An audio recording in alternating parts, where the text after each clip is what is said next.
pose this time. No, that's good. You are there now. All right. So yes, I think that it's better to put the camera there, definitely, because it's more convenient for everybody. Okay, so 20 minutes. The floor is here. Okay, thank you for inviting me, Christoph, and University of Leicester. Pleasure to be here.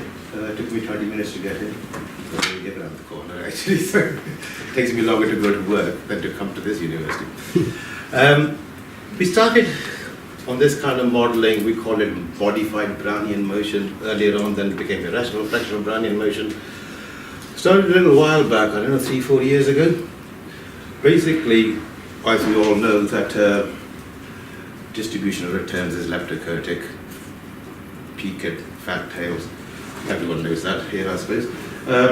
And obviously, over many years and so on, people have been involved in trying to model it in some form, way or another. There have been jump diffusion processes to do this thing. Obviously, a long time ago, there was the Pendelbrett work, and then people started doing exogenous distributions imposed on it, GT distributions and so forth. So we thought, let's try to make it as maybe endogenous and fairly simple as possible. And we just added an extra factor on to the geometric Brownian motion, an extra term. We had to do a lot of investigation to see what that term was. And we wanted to actually try to peak the normal distribution and flatten the tails. So if this term is not present here, then we very for the simple GF GPM. This is one form. I'll show you the function later on. There can be other mixtures of this FZ which actually replicate that particular twisty function. So by add this function on, and then we run simulations basically where Z is drawn from a normal distribution. Do the simulations many times. Set up our bins and put the frequencies into it, and then we see whether we can actually get closer to the historic distribution of returns. In this presentation here, we'll be looking mainly at the S&P 500 daily returns. So, as you notice, there are two extra parameters which we have to actually now model. K multiplied by mu. Mu is the mean, sigma is the standard deviation, or we just call it little k, which stands for mu cube, mu k. Such that the distribution becomes peak, it becomes leptokurtic, is we need to, if mu k is positive, then we need a negative sign there. If it was the other way around, then we actually get the other distribution, which is platykurtic. Let's look, well, we did these simulations, as I said, many times for various data sets over various time periods, and that piece of work was published in the Wilmot magazine last year. The green is the GBM. This is S&P 500 for particular optimal values of C and K. And as we notice here, the red is from the modified Brownian motion or the irrational fractional Brownian motion, and it kind of fits quite well. And it's not just pictorial way of doing it, we actually did particular chi-square tests and so forth, and extensive amounts of those. That it actually does reduce the chi-square calculated value significantly, and this actually significantly, it fits significantly. I won't actually say, this has been presented last time. I'm trying to skip through it, but please ask me questions as we go along, or at the end about the basics, because Marcel talked about this 3-4 months ago, and I appreciate that some of you were here last time and some of you weren't. So what's the form of that particular function which had this thing here?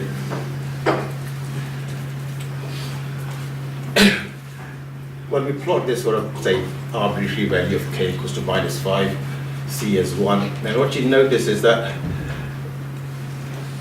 as z becomes rather large, it blows up down here, and it blows up on this side down here, and these are the kind of what we call the passive regions. In essence, the negative feedback region peaks the distribution in the middle, and the positive feedback regions actually flatten the tails out. So this bit here is the peaked of the peaks the distribution. These bits there actually flattens the tails out. And we said, and at that time we also made connection of this with understanding irrational behavior in finance, and we measured and modeled it, which Marcel presented last time. Okay.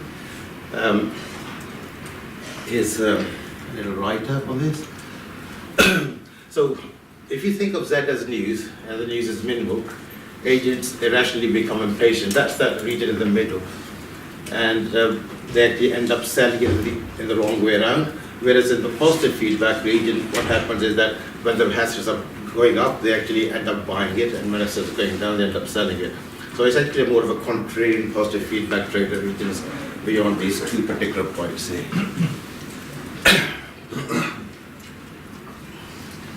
So that's a quick summary of what Marcel talked about 3-4 months back. And please come back to me on this if go into further details on this. Okay, the new bit. We looked at the S&P 500. We went back to 1950 odd. It was a 2-year daily data, and we found C optimal and K optimal. That means where the chi-squared is actually reduced as much as possible. And if you notice, I mean, at any point here, you'll see that the chi-squared is reduced from the GBM to the IFBM. And at the same time, we actually found the kurtosis from the IFBM model. And also the kurtosis from, the kurtosis from the IFBM model. And if you notice here, the historic kurtosis is given up here. Obviously, the kurtosis from the GBM model is going to be 3, so there's no point mentioning that. And then we got the kurtosis from the IFBM model, which actually is much closer now to the actual kurtosis from the historic data. So why did we do this? What was the point of this? What you want to see is that can we somehow set up some regression model between the kurtosis, the historic kurtosis, and the values of C and K. So we want to model the dependent variable as the historic kurtosis, and we say, is there any kind of significance between this historic kurtosis and the value of C and K? Okay, C is where the function cuts the horizontal axis, K actually amplitudes the positive feedbacks, the higher, you know, the tangents going up and tangents going down. Right, so again, through various guesses and model building and econometric, first of all, one of the decent results we got was when we ran the log of the kurtosis from the historic data, regressed on log of K and C, and we got about 35 data set points. And the result seems quite encouraging at this stage, because if you look at it, we got a T statistics of log of K as 4.97, log of C was minus 2.74. So, yeah, so okay, that's not a bad start. And so we ran this regression then from 1950 to 2013. The reason we left the last bit out is actually we can actually then look at what happens in 2014-15 and see if we can make a forecast based on this particular regression models and see if it fits. So model we're working is a log of kurtosis and log of K and log of C. And if you can anti-log it, you'll realize it's a homogeneous function. So K to the power 0.078 multiplied by C to the power minus 0.081. So the log of kurtosis stays at a particular isoquant value for different values of K and C. So there's a kind of a isoquant levels. You can have a whole set of different K and C's, and the kurtosis will stay exactly the same. So that kind of linked up with, well, okay, let's investigate this further. And remember that what we want to do is we need to make we can obviously make predictions as such, but we can't forecast because we don't know what the new value of K and C will be in the next time period. at the moment, yes, you can make the prediction, we can make the particular model, but we can't make forecasts as such. So hence this data set is actually reduced up to 2013. To make forecasts, we need to see whether there is some kind of autoregressive relationship on the K values and some kind of autoregressive relationship on the C values.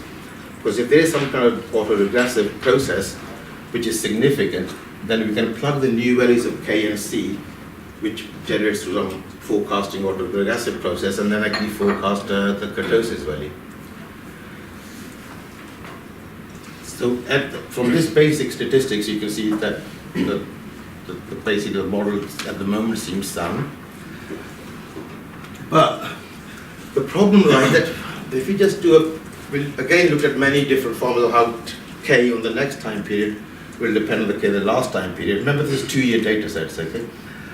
But as you can notice here, the Z statistics is not quite good enough here. It should be more than about 2 or so. So hence, as it stands, it seems I can't really forecast the next value of K. Whereas,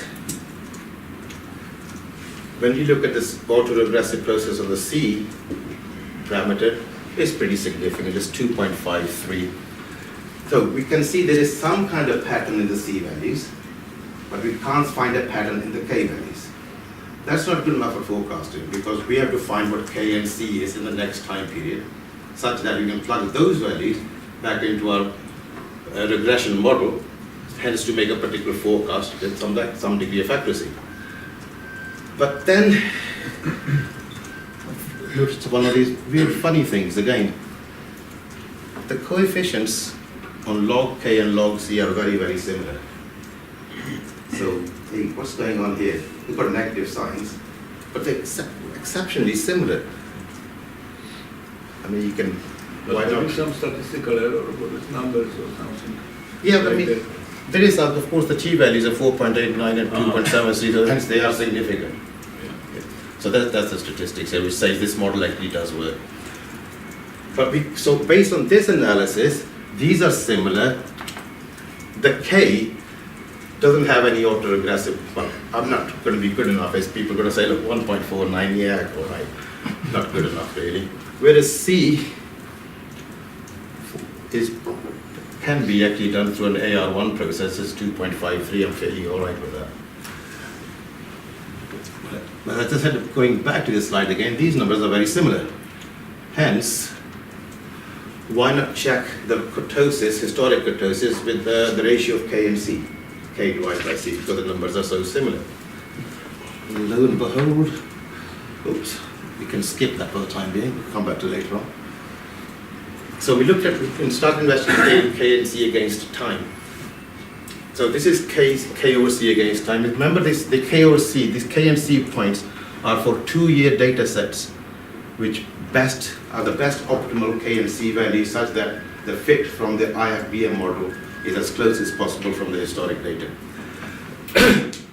Can 3 things point out straight away? We got some outliers. 86, 87, some kind of crash happened there, if you remember. The ratio is very different. 2007, 8, 9, around about here. Quite, yes, it's a bit of an outlier, but not as substantial as 86, 87. 62, 63, I was born that year, so maybe that was the problem. It's a possibility. But anyone remember what happened in 62, 63 in America? Around about then? Cuba missile. Is it Cuba Missile Crisis? Thank you. So I should write Cuba Missile Crisis and we keep Dhesi bomb in that year. They're not co-integrated or anything. All right, so next thing, we say, well, okay, let's see if there's a relationship of K over C ratio with itself lagged one time period. But there is another point. Yes. Is the data 20 times 20, is this Which one, sorry? 1986? Yeah, 86, 87. This one? Yeah, that's the big crash, wasn't it? Right about that. Yes, of course. Yeah. That thing around here. Yes. Yes. The crash occurred on October 19, 1987. You should remember this is my birthday. But you weren't born that year, though. You were only 21 that year. Okay, so where were we? Oops. No, okay. Okay, so we think, okay, well,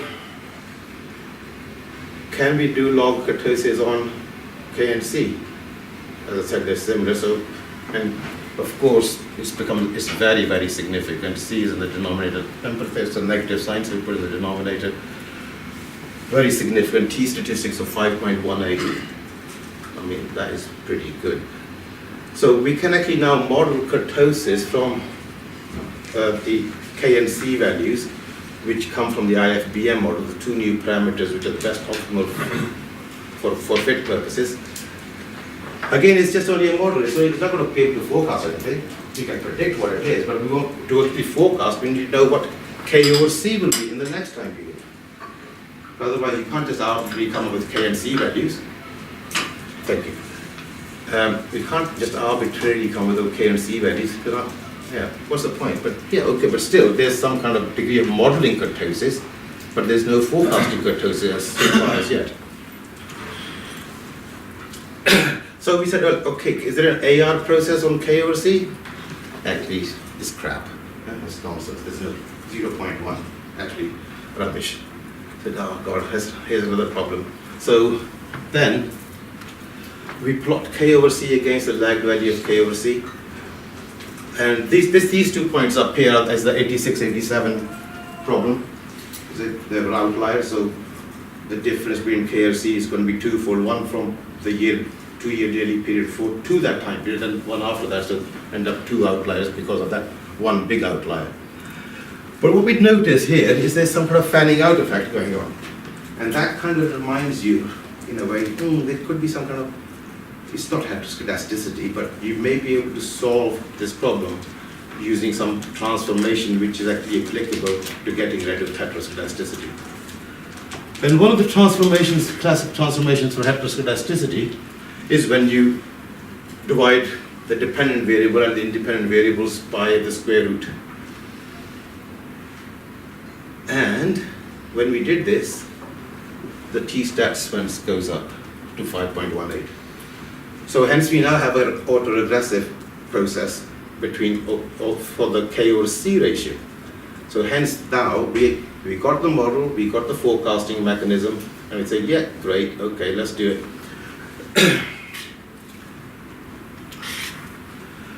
So based on this particular regression model, the AR model, we can forecast K over C. We bung that K over C into our IFBM model. We bung that K over C into our regression model. We come up with the forecast. We look back, because we already got the IFBM forecast, because we got 1 data point spare at the end, 3.49. And hence the error is very small. So there is probably something to be said about this particular model, because we can forecast kurtosis. Not only can we forecast kurtosis, because we can forecast K over C, and originally, if you remember, we can also forecast C, hence we can forecast K. So we can forecast K over C. Remember originally on slide, going all the way back, this one here, we can forecast C, hence, of course, then, we can forecast K as well. So, the forecast of K over C, 0.0051, from the simulations, 0.00478, forecast C, 0.5, simulation 0.5, from the forecast 4.3. Again, this may be improved, because when we did see optimal, we were jumping in time steps of 0.1 because we get bored doing simulations. K, we can forecast.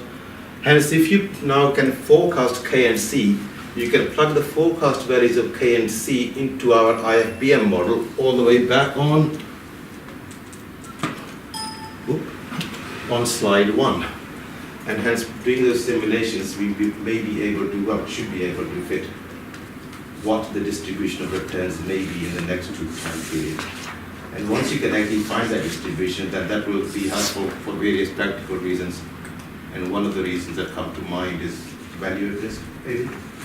Because we can see what the distribution would be in the next 2 time periods, and hence we may be able to use this particular distribution that's been forecasted to actually then analyze some further issues in finance and so forth. It's now 1 minute left, and I, first of all, thank you very much to Pilar for doing huge amounts of simulations, and Marcel for providing great ideas, and some of the work previously done appears in the last year or so. Thank you very much for listening.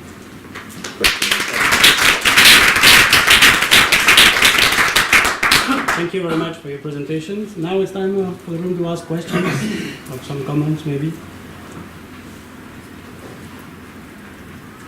Don't be shy. Yes? Maybe it's a bit out of the talk. I mean, could you predict the random, how to say, walk on random walk, maybe the dynamics of option, because you have probability of basic asset. Yeah. Then Applications to if you options. question, is it possible to construct a risk-free portfolio? Yeah. Then you have a strong constraint, and then you could look how this additional term influence on some option. You see this story. Story about portfolio with including this extra term. Why not? Yeah, but Straightforward, I would say. there's a very good question.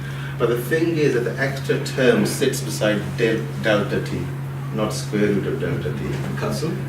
No, because when you do all option pricing and so on, the all option pricing mechanism is driven by the square root of delta t. At the moment, this is actually kind of a stochastic mean model, not a stochastic volatility model. And so I don't think you can make much effect on option pricing. Maybe there is, but definitely on portfolio theory. This ratio, risk-free ratio R, yeah, and then maybe some of them cancel, but the rest will still. And because you take quadratic terms also, so that's it's a possibility. But the other thing is that when we actually did this, we thought, oh, maybe this term has the square root of delta t. Because when you do 1 time step, dt is the same as square root of dt. 1 is 0, 1 is 1. But of course, then we did it for 2 time steps. And then, of course, square root of dt would be 1.4. And when we did that for square root of dt, 1.4, the results were crap. So we thought it was driven by the delta t term. There could be an extra term here, which actually is on square root of dt, which actually pick up volatility clustering. But we haven't reached that far yet. Yes. Yeah? Can you just remind me of those dates you had again? 1950. This graph here. With the outlines. Oh, here we go. That one. Yeah. What happened in 1984?